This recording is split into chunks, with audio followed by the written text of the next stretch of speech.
up to leaving Germany, it was all very exciting. There were lots of presents, engagement presents from friends and family. There were trunks to pack, there was a new wardrobe to buy.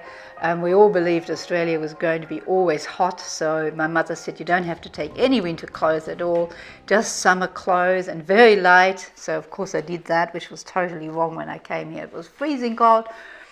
And then slowly but surely I started to realize that I was actually going to go. There were things like driving across our island. I come from a small island in the North Sea for the last time to take photos for the family in Melbourne.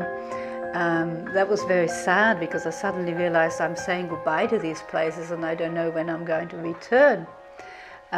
Saying goodbye to friends, saying goodbye to family. My grandma, that was very sad because I never actually saw her alive again. Leaving my home was the first really big shock. In the morning I said goodbye to my mum because she said, I don't want to take you to the ferry, I'll say goodbye to you here. Then going down to the ferry because our island doesn't have any other connection to the mainland was hard, walking through the streets the last time. My sisters and my dad came with me, our aunt came with us too. Hopping on the ferry and then being up there on the ferry and looking down at them standing on the pier, the boats casting off and drawing away, it was just dreadful. It was just an awful feeling, just to see them getting smaller and smaller and knowing that I was going away and away. And actually that day I had my first ever brandy. My future husband realized I think I was in shock actually. I came on the Fair Star, that was the Sitmar line. I just remember that it was a huge boat and it was full of people. There were lots and lots of migrants like myself. Some came from Yugoslavia, some came from England, some came from Italy, lots and lots of different places. What I mainly remember about the boat is that it was run by an Italian crew and we had the most amazing Italian food. That was really, really lovely. I probably put on about 10 pounds because every meal would start with an entree of pasta and then there'd be the main course and then there'd be some sort of lovely dessert. So we tried to sleep in as long as we could in the morning and miss breakfast and then get up for lunch and have this amazing lunch. So overall, I just think that the trip was incredibly boring. Very early in the morning, my husband had knocked on the door of our cabin.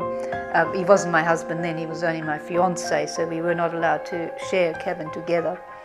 And he was actually in sort of a dormitory cabin. I was in a 4-bed cabin, which was quite lucky.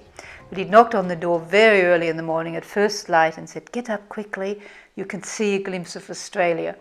So of course, I and a lot of others, we've all rushed on deck and we did actually just see this little line of land and it came closer and closer and yes, that was Australia. So that was a little bit surprising, because I had actually imagined Melbourne to have a sort of a cityscape like one had seen from New York. You know, New York with these amazing skyscrapers, and I thought, I'm going to an English-speaking country, I'm going to Australia, it's going to be like that.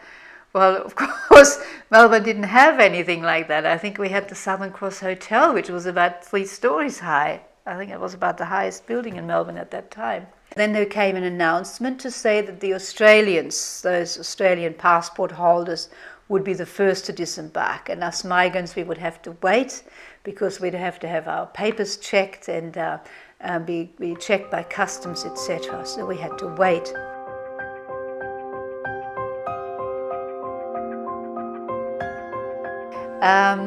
And then my husband got the call that all the Australians were disembarking, and here I was still standing there, and here they still were down there looking at me, and it was just so awful, just feeling like it was sort of like an apple in the shelf being picked out. You know, is she going to be all right? What do we think about her? And they all chatting amongst themselves, and I was there all by myself and getting more and more embarrassed. And I think it lasted about 3 hours. I'm sure it was 3 hours that I stood there and waited for the call. to be called out. And then we all piled into cars. There were several cars because there were lots of them. And we drove home, and the family lived in Frankston. And again, I got another shock because we drove home along Beach Road, and then eventually near Morialek we came onto Nepean Highway, and it was just nothing at all like I had imagined Australia to be. I had imagined a city, like I said, like New York, with lots of houses, and here were these little houses with their front yards. And once we got past Morialek, it was all very shabby, and it sort of reminded me really of the Wild West. And I thought, oh my God, where have I come here?